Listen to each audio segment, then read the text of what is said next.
Endzone 2 is not an upgraded Endzone 1. It is a new game in its own right, and the reason why I need to both teach you how to play it in this video and also explain just how different it is to the original. I was able to play it early and prepare this guide thanks to Assembly Entertainment who are sponsoring this video.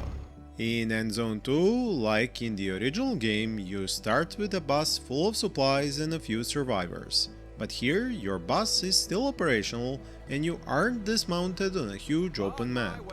In fact, you have a choice to explore the map or settle right away. But do note, food and water on the bus are limited, meaning that you need to look at Endzone 2 in the light of an Eno game in fact. Just one where islands, or better said plateaus, of flat and farmable land are surrounded by the post-apocalyptic wasteland of concrete and metal instead of water. These are the new zones the developers decided to introduce in the sequel and drastically change the flow of gameplay. So instead of building one massive sprawling settlement like in the original, here you combine different resources found on individual plateaus and separate settlements which you have to interconnect with the other addition to Endzone's gameplay, vehicles. But let's go back to the beginning. Since your people don't want to live the nomadic life of scavenging ruins anymore, they need a safe harbor. So that is the first building you construct on your new land. Now we need a place where we want to build our town center. The very next one is the town center, whose white circle hints at its first use and gameplay mechanic, which in this game is a boost to nearby buildings' production, as well as a collection center for supplies. If you turn off the UI and try to look through the map and your buildings, you will notice that the graphic design of Endzone 2 is different in many aspects. I personally like the addition of more color, meaning everything looks more vivid than the original, but I don't like the way everything is smaller and shining as if made from plastic. I do understand this is very subjective, so let me know what you think down in the comments. When it comes to the basic needs of your survivors, not much has changed on that front. A jetty is still the first building that you need to place on a lake to start collecting water, while wells will work even during droughts. But they are far less efficient at stockpiling water in cisterns than jetties, which can have up to 5 survivors working on them at the same time. After water, your second priority is food. Again, you have a choice between a foraging hunt and a fishery. One requires bushes in untouched nature, and the other lakes which will disappear during droughts. This means that, like with the choice of buildings for water, ultimately your settlement has many instances of both types because of their differences. Research in Endzone 2 is based on knowledge points, which unlock sections on each tech branch: economy, ecology, and society. The way to get these knowledge points is on expeditions, but we will get to those soon. You should know that since settlements on the map are separate, you can customize each one with a name, symbol, and color, making it easier to manage multiple settlements through the menus and also letting you personalize your playthrough. The top UI section is again responsible for showing you the stats of your settlement, condition of your population, and the amount of supplies you have in stock. If you switch settlements, it also switches, as each settlement has separate supplies and all of its production goes into its own warehouses and town centers. What you can still do, just like in the first game, is to set up individual, local orders for your survivors to cut down trees, collect food or scrap from the environment, but each flag is limited to just 2 workers, and once the resource is exhausted, you have to manually remove the flag or give 2 people a chance to slack off forever. Much like in the original game, when you give your survivors food and water, they will want shelter too. And you want to give them shelter as soon as possible because they won't be making babies under the stars. And you want your population to grow since there are many jobs to fill in loads of different workplaces in many production chains. Tents are like level 1 buildings. They have few living spaces but don't cost much to construct and offer basic protection from the elements. If you also add roads and connect your town center with each of these buildings, they will get constructed faster as your survivors do have to get to them to start the process.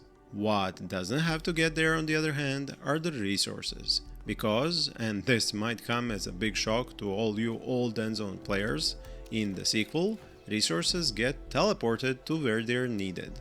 The developers have done away with the computationally intensive system of actually delivering resources across the settlement in favor of a more abstract system of supply and demand. This is why I mentioned Anno in the opening of this video, and if you have played those games before, you will feel right at home, while players of the original Endzone might feel like trespassers in another gamer's franchise.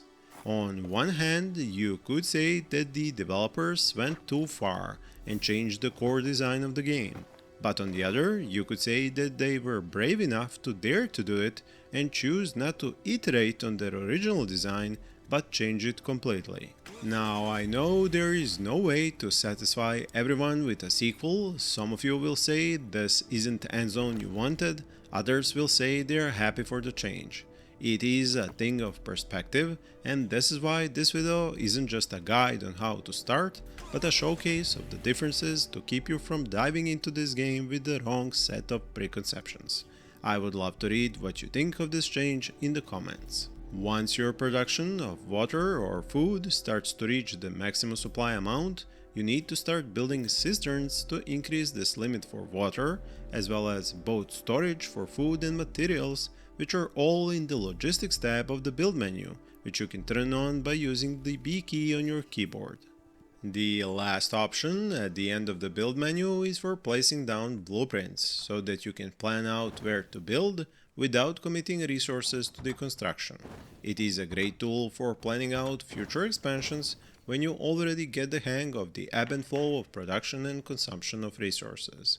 Do note that when planning locations, you need to try to keep homes separate from production buildings because of adjacency bonuses which buildings give to each other, so that later you can add a nice park right next to homes and give them the boost they require to be happier, while at the same time leaving room for future, much larger manufacturing buildings next to those that produce resources for it. These adjacency bonuses are just part of the overall system of bonuses, which can also be gained from connecting everything with roads or having supply depots near production buildings. If the gameplay starts to feel more like a puzzle than a simulation, you are on the right track to figure it out. The recycler is the first such production building you need, as the plastic it produces from scrap will let you construct more homes. As I explained, more homes means more kids means more future workers, keeping the cycle going. In early access, Endzone 2 has no education or specialization for workers, so you don't have that element to manage. This is another feature the developers might add again or change into a different mechanic, as new content is added during early access. So try not to look for what is missing, but enjoy what is there now and what is new. The tools, they are not new, and there are still more than one kind. So for starters, you need a workshop to start their production, but do note it spans both scrap and wood, meaning you need to keep the wood collection jobs on point and if possible close to the workshop for that extra bonus. As I mentioned before, you can't do research until you start doing expeditions, so with that in mind, let's take the bus out for a ride around the neighborhood. Don't worry, there is no one there, as in Endzone 2 the developers have yet to implement any sort of living enemies. Your main ones for now are hunger and thirst during droughts or sickness which breaks out and starts to spread fast through the settlement. I will get to that a bit later. You don't really need to load up any supplies on the bus when you have no survivors on it, as the driver will, well, let's roleplay and say he will scavenge along the way for food, water and fuel to avoid repeatedly saying the developers haven't implemented that yet. That's the downside of early access for you, while you could say lower price and chance for your feedback to matter is the upside. What you can bring along the way is corpses of your dead survivors, as you can basically leave them around the world like some gruesome Santa, unless of course you want to spend resources on building a cemetery and employing some survivors on grave digging duty. I chose the more fun and less socially accepted option, at least in the beginning. Then again, there is no one around to tweet about it. Anyway, the first settlement I already looted back when we started this playthrough, so on to the next. They are spread all across these paths between possible settlement locations as well as all over the edges of the map. The icon above will tell you, as will the UI menu on the right, are you coming up onto a settlement that you can just loot, or is there an opportunity for an interactive expedition? You can find many of the basic and even a few of the more advanced resources and goods in these locations, so the whole side gameplay element of taking vehicles around the map provides a nice counterbalance to settlement building and management.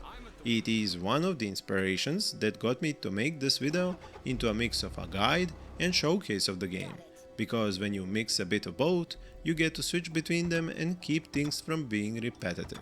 As you clean out ruins along the road, you can pop back into your settlement and check how many kids grew up yesterday to put them to work in newly completed buildings.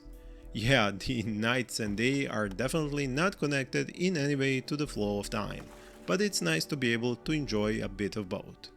The campfire is especially nice to watch at night, and it also has a great bonus effect on all the homes in its area of influence. This isn't only such building, but you have to research to unlock the rest. Do note that besides the survivors' health, you also have to worry about their happiness and of course the radiation level. Small tip here, don't let your survivors use up gear like protective clothes or gloves in the start of the game, as there is no radiation for you to worry about until nasty weather events start happening. In fact, there is no starting radiation to worry about at all, another feature of the first game that didn't make it into this one. I am not sure how I feel about it myself, as the game lost a whole gameplay mechanic because of it, but on the other hand, it was a really hard element to manage because it required so much production and planning. I guess it depends on if you find it fun or not, but it certainly used to enrich the gameplay. I hope the developers will continue working on this specific element in the future, as I find it to be one of the defining elements of Endzone's unique take on this genre. One element of gameplay that has been changed greatly in Endzone 2 is the way plantations and farms work, as not only do you have to construct them on fertile sections of the map, but they also have a limited number of plots they can manage in a circle around the building. Plantations also grow resources used in production chains, while farms grow food, but for these you need iron tools, the second type of tools, which are much harder to produce. Now we come to a building at which we can actually experience the new system of expeditions firsthand. When you click on the radio icon, you're going into a sort of minigame, where the driver leaves their vehicle and explores the location on foot. There are even voice lines, which give a bit of lore and sort of tips and cues on what you can do with the stuff you find in the ruins. You can use the space key to turn on names for items you can interact with on the screen, or roleplay and explore on your own, but it will become much harder on bigger locations with several buildings to explore, both horizontally and vertically.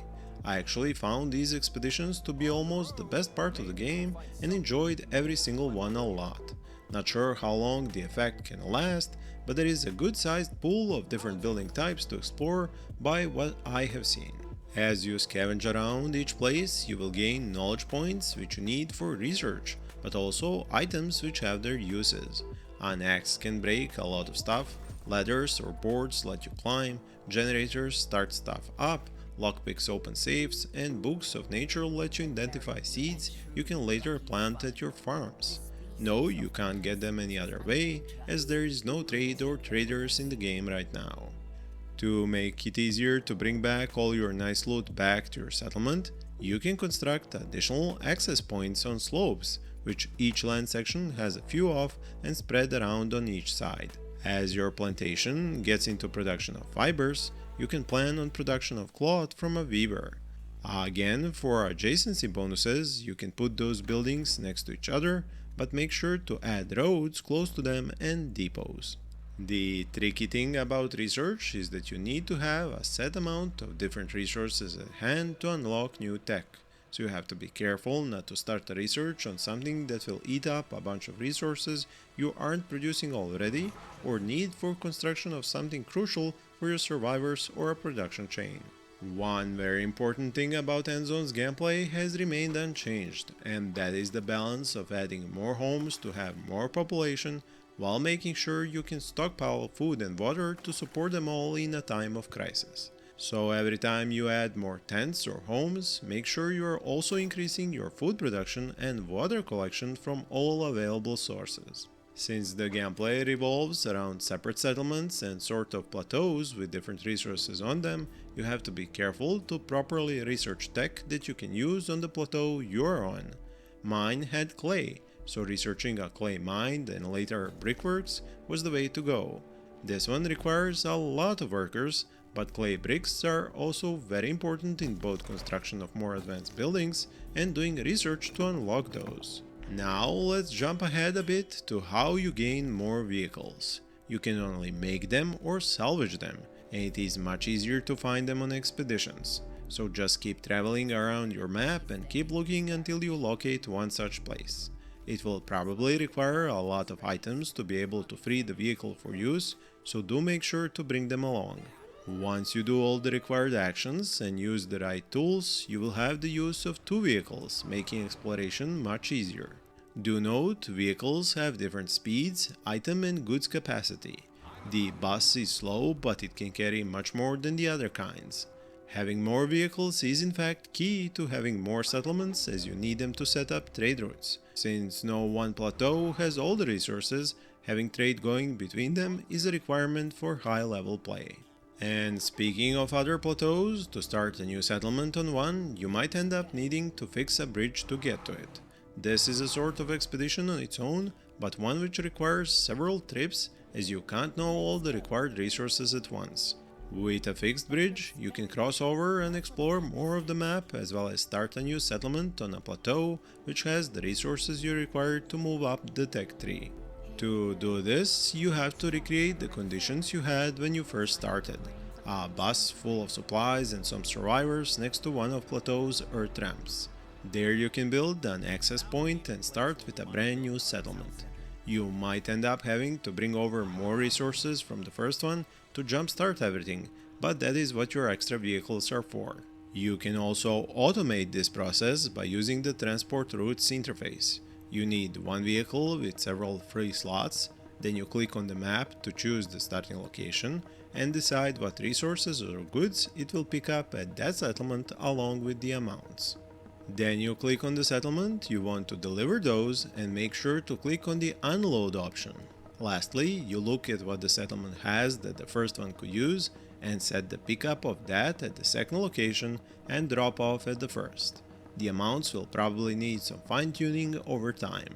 Now that you have several vehicles, even a drought on one plateau won't be as dangerous as before, as you can bring extra water and food from the unaffected one to the one where you lack those if you didn't manage to stockpile enough. You do the same in a situation where one settlement has an outbreak of a disease but doesn't have the meds to keep the survivors healthy. That is a production chain of its own, with an extra building which takes care of the people who live around it. Now I could spend another hour going through many other tidbits of info, like how to hold shift and click to lock something on the UI to be able to track it, or how to see the overlays that are next to the minimap to help you track down problems. If you need any more help or tips, let me know. Thank you for watching and happy gaming.